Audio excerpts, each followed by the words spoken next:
Alberto, como siempre, un gusto tenerte en nuestro programa, esta primera emisión del 2025 y como hicimos hace un año, vamos a repasar un poco qué está pasando entre la justicia y el seguro, ¿no? Como dijo alguna vez un amigo, el doctor Toribio, los seguros son lo que los jueces dicen en definitiva que son.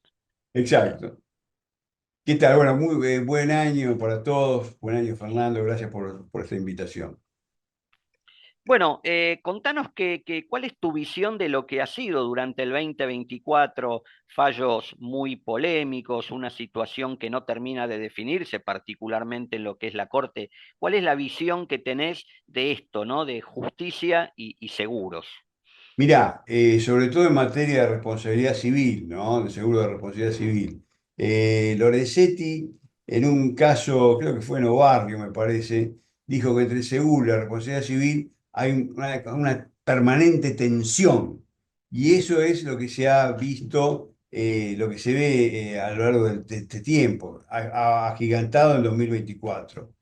Estamos asistiendo a un momento en el que tenemos dos altos tribunales, por lo menos en el ámbito de la justicia nacional, que están, bien podríamos decir, enfrentados, ¿no? La Corte Suprema, por un lado, que mantiene precedentes como el caso Flores, con la oponibilidad de la suma asegurada y las condiciones de seguro al tercero reclamante, ratificado en Gauna a fines del 2023, o sea que prácticamente este año, y la Cámara Civil, que se ha convertido realmente en una situación de ataque permanente, porque ya es un ataque, ¿no?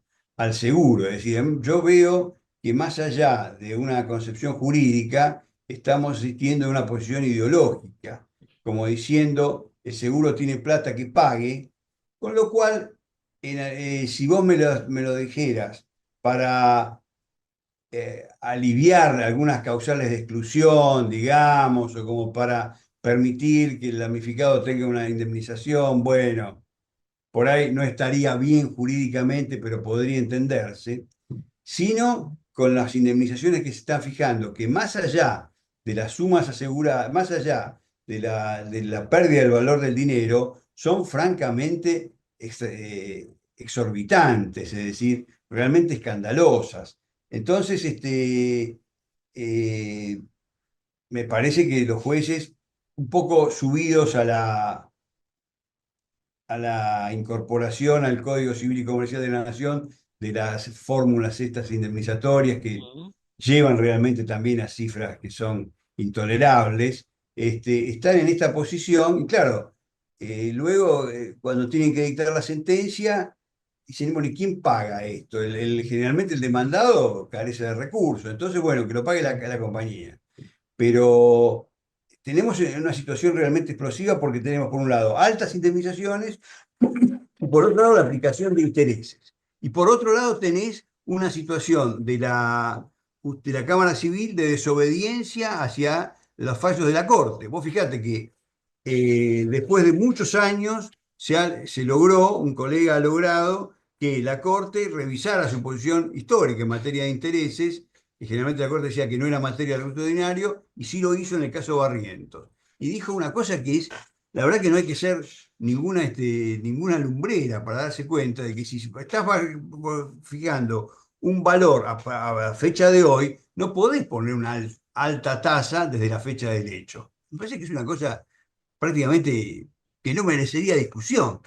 Y la Cámara Civil, por lo menos la sala A, todavía no he visto otros pronunciamientos de otras salas, responde ratificando la tasa activa, diciendo que la Corte se ha equivocado, que alude a una tasa que no está prevista en el Código Civil y Comercial como es la tasa pura, y que en consecuencia ratifica la tasa activa desde la fecha del hecho, con el pleno Zamudio, desconociendo el valor jurídico y moral que tienen las sentencias de la Corte. La Corte misma ha dicho, en un caso Schifrin, que las sentencias de ellas son obligatorias para los jueces y los tribunales inferiores.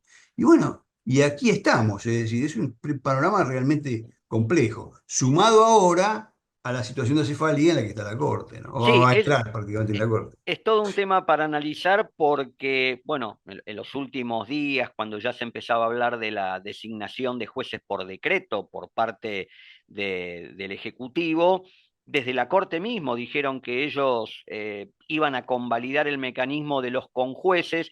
Tuvimos un caso, justamente hablabas de la convalidación de Flores, fue a finales del 2023 Sí, con el juez Bruglia, para muchos sorpresa porque lo el juez relacionan con federal. Comodoro Pi, pero que evidentemente estaba en el bolillero porque había tenido algún paso primero por Cámara Civil y él se plegó a la mayoría y ahí habían quedado, y entiendo que de esto conocés y habrás tenido algún caso, pendientes, así lo dijo en la Secretaría de la Corte cuando se hizo el sorteo a los estudios intervinientes, que autos era el primer caso, el primer paso, pero que quedaban por resolver sentencias de temas de límites con RC escolar y con RC malapraxis médica, donde también se habían ido más allá de los límites del seguro.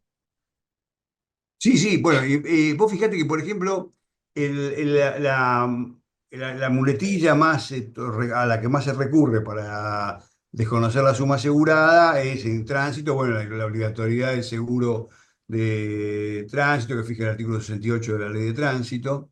Y bueno, tendría algún andamiento también con el Código Civil y Comercial de la Nación que establece la obligatoriedad de contratar El seguro seguro en escolar, los sí, sí. servicios escolares. Pero en praxis médica realmente no hay ninguna obligatoriedad, no hay ninguna pauta obligatoria, es un seguro absolutamente voluntario. Han dicho algunos pronunciamientos, tanto en la Cámara Civil se ha dicho, y en la provincia de Buenos Aires también, que las clínicas deben contratar seguros para poder trabajar con obras sociales o como prepaga. Por eso no es un seguro obligatorio, es Es una el obligación contractual de la cual resulta que hay que contratar un seguro, pero nada más que eso. tengo Lo mismo varios que si vos llamás casos, a tu casa y Alberto, decís contratar un seguro de responsabilidad civil, nada más tengo, que eso. tengo varios casos de Sala H particularmente, que es la que sostiene que como los médicos no pueden participar en una clínica, en una prepaga, si no tienen seguro, transforman el seguro médico en virtualmente obligatorio y le aplican la ley de defensa del consumidor. Que además es absolutamente falso, porque yo, aún hoy, Fernando, yo trabajo mucho en praxis médica, aún hoy contesto demandas donde hay médicos que no tienen seguro. Sí, Es decir, y de clínicas generalmente no, pero de médicos no tienen seguro hay, y son empleados en las clínicas. Las clínicas están en una situación, además del tema del que nos compete ahora, todos sabemos, en una situación de crisis absoluta, no se consiguen médicos por los bajos honorarios que pagan, entonces no están pidiendo demasiados requisitos para que un médico pueda incorporarse al Estado. Y el seguro a veces algunos tienen y otros no. Así que ahora, es muy relativo eso. esta visión de la justicia que estás marcando respecto al seguro es como que pretendería que no se discutan judicialmente, que las compañías paguen siempre. Incluso veo algunos casos, veo semanalmente casos donde la compañía, donde se rechaza la demanda, no sé, un accidente de tránsito, pero digo, el costo judicial que tuvo eso, el tema de peritos hoy que también están con la misma evaluación de los abogados, digo, de la unidad de medida arancelaria, digo, te sale caro ganar un caso. Sí, sale caro, sale caro. Y las posibilidades de triunfo son cada vez más escasas, ¿no? Porque por lo menos en el ámbito donde yo más trabajo, que es en la capital federal y en la provincia de Buenos Aires, sobre todo en el Gran Buenos Aires, la posibilidad de rechazo de demanda está complejo. Y además, bueno, lo que estamos asistiendo es que el contrato de seguro, que se fija la medida de la obligación del asegurador, en muchos casos, bien gracias, ¿no? Hasta aquí llegamos. Entonces, bueno, yo no sé, la situación está muy, muy crítica, digamos. Sobre todo, además tengamos en cuenta otro tema más. La Cámara Civil dicta las sentencias. Vos, por supuesto, de la sentencia de la Cámara Civil podés interponer recurso ordinario, Que y si normalmente te lo no, rechazan, normalmente lo rechazan porque dicen tenés que que no ir hay en ninguna de las queja. no hay ninguna de las razones previstas en el artículo 14 de la ley 48, que es cierto lo que dicen, a pesar de que las sentencias son arbitrarias, pero bueno. tenés que ir en queja. Y cuando vas en queja, la queja en la corte dura un par de años, 2 años. En el interín, el Se pueden actor ejecutar. ejecutó. Claro. Entonces, es muy relativo, es decir, y no hay forma de parar la queja, ni siquiera con un seguro de caución, es decir, no hay manera de detener el curso de la ejecución. Ha habido, Entonces, perdón, bueno, ha habido algún caso que yo recuerdo, pero un caso limitadísimo, aislado, sí. donde se pidió a que la Corte, entre tanto, ponga en suspenso la ejecución, le dio curso, pero estoy hablando de casos contados con los dedos de la mano de los Sí, son casos muy centenares aislados. que están en queja. Son casos muy aislados. En general, tal vez si te contratando un seguro de caución por el monto de la suma asegurada, se podría evitar, pero en general son muy aislados. Entonces, bueno, estamos en esta situación que realmente lleva a pensar hasta cuándo aguanta el seguro, ¿no es cierto? En términos así un poco más de café, digamos, Mm, porque son sentencias realmente muy importantes. Entonces, y no es el tema que esté en juego la subsistencia de una empresa o de una sociedad anónima o lo que fuere, sino que está en juego la subsistencia del propio seguro, que además es el recurso que tienen las víctimas para cobrar un sí, siniestro. Vos decime, si no hubiera seguro, ¿cuántos accidentados podrían cobrar la indemnización correspondiente? no, no, Una cantidad mínima. y es lo que muchas veces uno Yo me plantea en acuerdo una estos. vez en un programa de radio que lo escuché así de casualidad, hola. Sí, sí, te escucho, te escucho.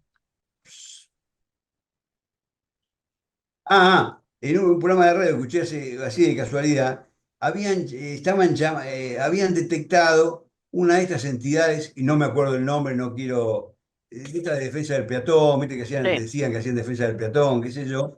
Entonces se ve que habían tenido el antecedente, que si la gente llamaba y el causante del daño no tenía seguro, no lo tendrían. Y bueno, directamente cuando le preguntaban qué compañía aseguradora tenía y el supuesto accidentado decía no tengo, no tenía, le cortaban la llamada, es decir, porque se sabía o se sabe que es inútil hacer el reclamo. Entonces, muy bien.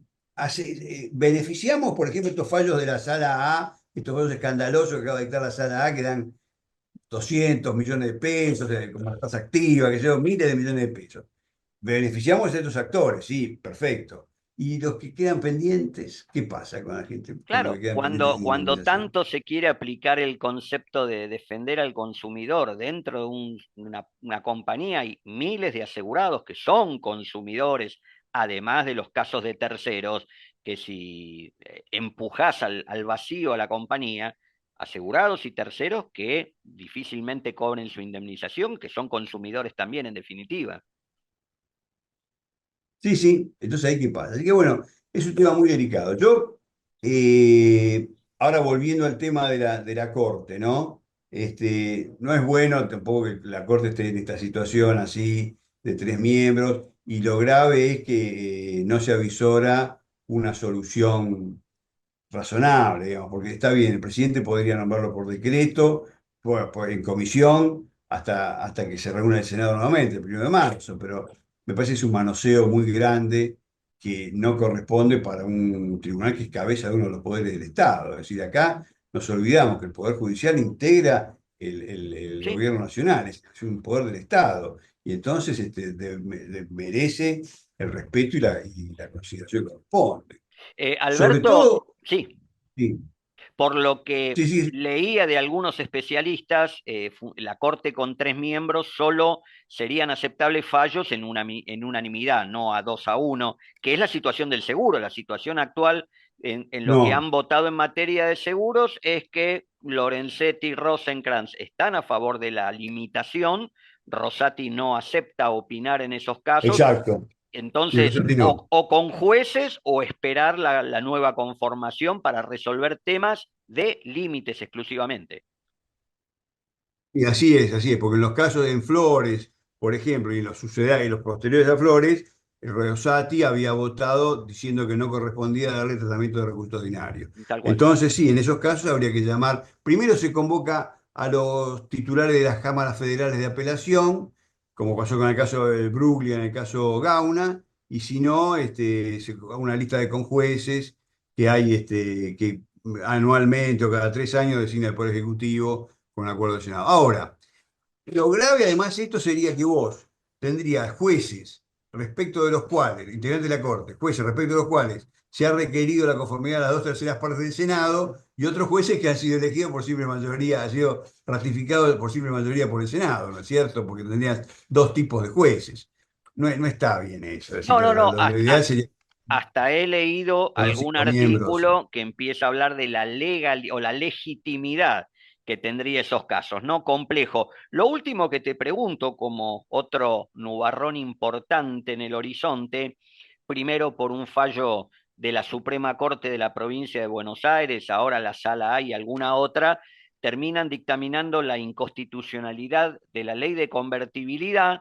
Entonces, Mm. más allá de qué interés se aplique sobre la sentencia respecto de la suma asegurada, dicen que hay que traerla por IPC, por índice de precio al consumidor, y en uno de estos casos que vimos, la diferencia era tasa activa llegando al 600%, redondeando, y el IPC era 26.000, 16.000%. diferencia enorme. ¿Qué puede hacer el Aclaremos con mercado? respecto, aclaremos con respecto a la actualización monetaria, que la provincia de Buenos Aires, la Corte de la provincia de Buenos Aires, fijó una actualización monetaria muy acotada, porque ¿qué Ujú, dijo? Mantengo la tasa pura de la fecha del hecho hasta la sentencia. Y a partir de la fecha de la sentencia, y cuando ya hay una suma determinada, un valor fijo, entonces a partir de allí no aplico la tasa pasiva más alta que venía aplicando hasta ahora de la provincia de Buenos Aires, del Banco de la Provincia, sino aplico el IPC. ujú. Entonces, bueno, es distinta la Es de situación. la sentencia Acá, en adelante. claro, entonces, acá lo que están diciendo la sala A es aplicar el IPC desde la suma de que se contrató el seguro hasta ahora, claro, sí, sí. Es decir, es quitar la suma asegurada, digamos, es quitar el límite de la suma asegurada, dejarlo de Pero lado directamente, porque es una suma tan alta que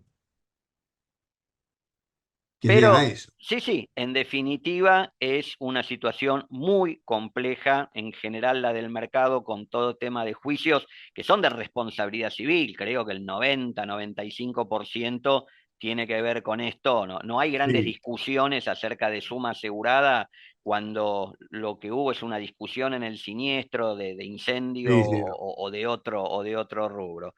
Así que bueno, veremos qué nos depara este año, Alberto. Esperemos que sea lo más leve posible. Pero yo insisto, a mí me parece que la cuestión es jurídica, por supuesto, tiene soluciones jurídicas, pero me parece que es más grave porque estamos en una situación, en una posición ideológica de la Cámara Civil, que ahí la discusión es más complicada. Necesitamos, por eso sería bueno tener una Corte Suprema fuerte, es decir, con jueces titulares y que fije una pauta en definitiva como para saber para dónde seguir el camino, ¿no?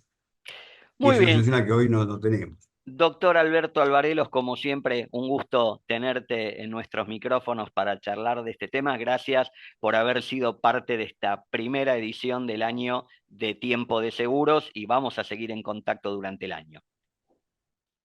Bueno, muchas gracias, Fernando. Gracias por haberme invitado a ser parte de esta primera edición. Y sí, sí, por supuesto, nos mantenemos en contacto. Un abrazo, hasta luego.